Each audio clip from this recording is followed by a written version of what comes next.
Shoranur railway സ്റ്റേഷനിൽ വീണ്ടും കഞ്ചാവ് വേട്ട. ട്രെയിനിന്റെ കമ്പാർട്ട്മെന്റിലെ സീറ്റിനടിയിൽ ബാഗിൽ സൂക്ഷിച്ചിരുന്ന 3.7 കിലോഗ്രാം തൂക്കം വരുന്ന കഞ്ചാവാണ് ഉപേക്ഷിച്ച നിലയിൽ റെയിൽവേ പോലീസിന്റെ നേതൃത്വത്തിൽ കണ്ടെത്തിയത്.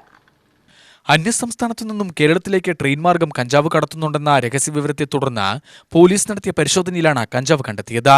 വ്യാഴാഴ്ച ഉച്ചയ്ക്ക് 12:30 ഷൊർണൂർ റെയിൽവേ സ്റ്റേഷനിലെ 7-ാം നമ്പർ പ്ലാറ്റ്ഫോമിലെത്തിയ തിരുവനന്തപുരം ശ്രീ ഗംഗാനഗർ എക്സ്പ്രസിലെ കമ്പാർട്ട്മെന്റിൽ നിന്നാണ് ബാഗിൽ സൂക്ഷിച്ച നിലയിൽ 3 കിലോ 700 ഗ്രാം കഞ്ചാവ് കണ്ടെത്തിയത്.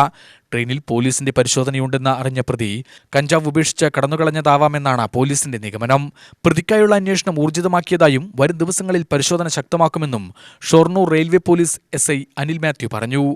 12/6/2025 തീയതി ഇന്നിവിടെ ഉച്ചയ്ക്ക് എത്തിക്കഴിഞ്ഞാൽ മംഗലാപുരത്ത് തിരുവനന്തപുരത്തേക്ക് പോകുന്ന ഗംഗാനഗർ തീവണ്ടിയിൽ ജനറൽ ബാക്കിൽ ജനറൽ കോച്ചിന്റെ മുൻഭാഗത്തു നിന്ന് ഏകദേശം ഒരു 3.5 കിലോയോളം 3.700 തൂക്കമുള്ള കഞ്ചാവ് കണ്ടെടുക്കാൻ പറ്റി. വരും ദിവസങ്ങളിൽ കൂടുതൽ പരിശോധന ഉണ്ടാകുന്നതാണ്. കുറച്ചെങ്കിലും സമൂഹത്തിൽ എത്തുന്നത് തടയിടാൻ വരെ ഞങ്ങൾ ശ്രമിക്കുന്നു.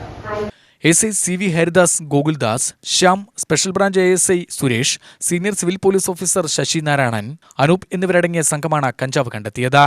UTV news, Palakkad.